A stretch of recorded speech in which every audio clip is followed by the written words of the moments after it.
Hey everyone, and welcome to Top Think. Today, we're going to learn how to become fearless. Now let's begin. What would it be like to live a fearless life? Is it really possible to pursue your dreams without feeling doubtful, hesitant, or insecure? The truth is that fear isn't something you can overcome once and for all. The sooner you process that, the sooner you can understand what it means to be truly fearless. There will always be new and challenging things that scare you. Life will never run out of hurdles, roadblocks, and chances for you to fail. But that doesn't mean you're doomed to be timid and apprehensive for the rest of your life. Once you learn how to become fearless, you can grab your fears by the horns. You can use them to your advantage. Your fears become stepping stones toward the future that you've always imagined for yourself. But to make that happen, you have to transform the way you think about fear. Start by really internalizing the idea that your fears will never disappear completely. No one, not even the most confident people in the world, can charge in head first without feeling some degree of fear. That just isn't how the human brain works. And even if it was, you'd be doing yourself a massive disservice. On an evolutionary level, fear keeps you alive.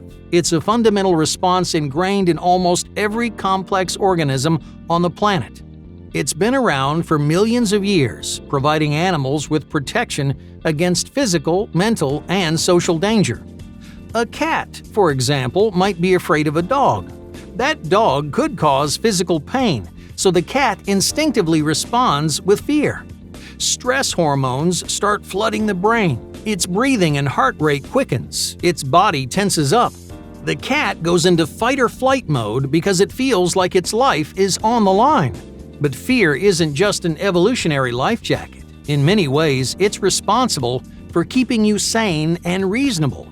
Fear plays devil's advocate for every good and bad decision that you make. If it weren't for your fears, you wouldn't have the sense to think before you act. Imagine you're about to go cliff diving. Seems like an awesome idea, right? You've seen dozens of videos of people doing it before, but just when you're about to jump, you get scared. You think to yourself, what if it isn't safe? What if there are actually rocks hiding under the waves? Sure enough, you take a closer look and realize you nearly jumped onto a bed of underwater boulders. If it weren't for your fears, you could have gotten seriously injured.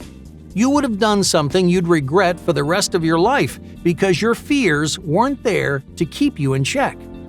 While your fears can stand in your way, they also make the best things in life worth doing. Many of the most rewarding experiences are only possible because at first you were scared out of your wits. You see, for something really positive to happen, it often starts with something negative. Let's say, for example, you realize that you're failing one of your classes. You've always been afraid of failure, so your fear kicks you into high gear. Over the next few months, you work tirelessly to improve your grade, and your hard work pays off. Against all odds, you earn yourself an A in the class. Won't that good grade feel 10 times more rewarding than the easy A you've had since day one? Your fears work the same way. You might spend years convincing yourself that you can't do something.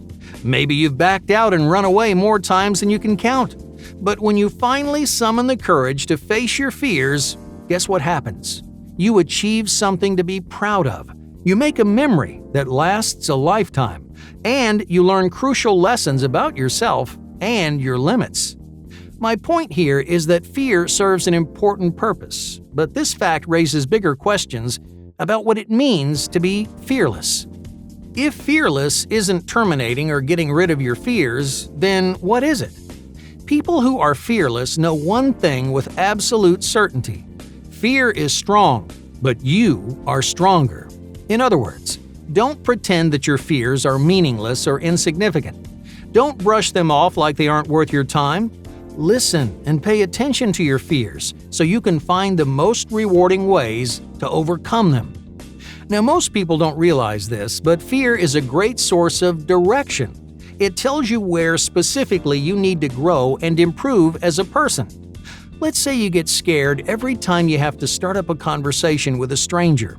It's tempting to pretend that your fear doesn't exist, to make believe that you really are secure and assertive, no matter how often your brain tells you otherwise. So, you decide to do something the vast majority of people do every single day. You stuff those fears as far down as you can, hoping they'll just disappear. But here's the bad news. They're not going anywhere. Denying your fear is like putting a Band-Aid over a broken bone. The Band-Aid might cover up the break, but it's never going to heal it.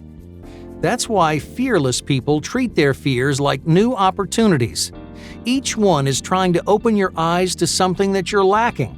Maybe you aren't happy with where you are in life, or you're not confident because you don't feel like you've done anything to be proud of. These are the kinds of fears that people hold on to for decades without realizing they don't have to be scared of anything. Every fear, from a fear of heights to a fear of success, starts and ends somewhere. There's always a reason why you're afraid, and a way to get those fears under control. That's why the first step to being fearless is having the courage to recognize your fears. Get them out in broad daylight. Identify as best as you can where they come from and why they terrify you. A lot of people find it helpful to write them down because it reminds you of the obstacles that you want to overcome. Shining a spotlight on your fears obviously isn't enough to get the better of them. So the second step to becoming fearless is to actively make changes to your life. Of the few people who have identified their fears, many of them get hung up on step number 1. They know what they're scared of and why, but they aren't willing to make sacrifices even if they know it'll improve the quality of their life. They feel intimidated because facing your fears seems like it'll change everything instantly. In their mind, it's like you're flipping a switch and suddenly you're a different person.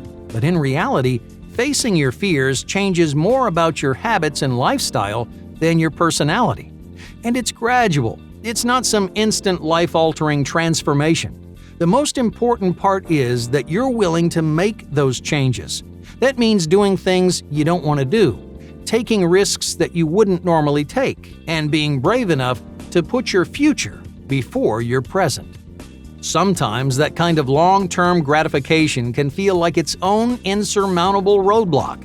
It helps to remember that your ultimate goal isn't to stomp these fears out of existence.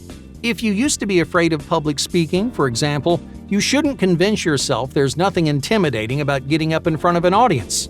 Your fears were real then, and they're real now. The only difference is that you have the strength to listen without giving in. You learned how to keep your fears in mind and make your own decisions. Unfortunately, this strange blindness toward fear happens all the time. People forget their fears as soon as they move past them. They immediately lose sight of why they worked so hard to get over their fears in the first place. I can't tell you how many times I've heard people laugh at themselves for being so ridiculous or naive. But what happens when they run into another problem? 9 times out of 10, they'll sit there staring at this new, massive roadblock and feeling absolutely terrified.